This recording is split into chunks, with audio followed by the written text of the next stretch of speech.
சின்ன வயசுல இருந்தே இந்த எழுதுறது, கவிதை எழுதுறது இந்த மாரி விஷயங்கள்ல ஆர்வம் ஜாஸ்தியா இருந்ததா? ஆமா, ஆமா. இருந்தது. அடிப்படையிலே அதான். ஒரு 8வது, 9வது படிக்கும்போதெல்லாம் எழுத ஆரம்பிச்சது தான். அப்படிதான் ஆரம்பிச்சது. ஆமா. ஊர்ல இருக்கும் போதிலிருந்தே தமிழ் மேல ஒரு சொல்லுனா பற்று. ஆமா. அப்படியே அதுலேருந்து ஆரம்பிச்சது தான். ஓகே.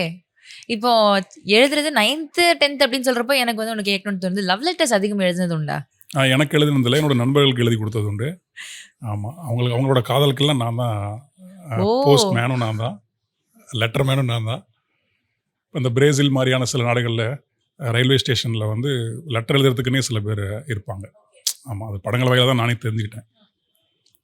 அவசரமா எங்கேயா வெளியூர் போறவங்க வந்து அங்க உட்காந்துருக்கவங்ககிட்ட தங்களுடைய செய்திகளை சொல்லிட்டு அவங்க அட்ரஸ் சொல்லிட்டு போயிட வேண்டியதுதான். அவங்களா லெட்டர் எழுதி அவங்களுக்கு போஸ்ட் பண்ணிடுவாங்க. அந்த மாதிரி என்னோட பள்ளி நண்பர்களுடைய நிறைய காதல்களுக்கு நான் தான் கடிதமும் எழுதி கடிதாசி கொண்டு போய் கொடுத்ததும் நான் தான். அதில் ஒரு சிலது சக்சஸ் சரியாக ஆயிருக்கு. ஆமாம் ஆமாம்.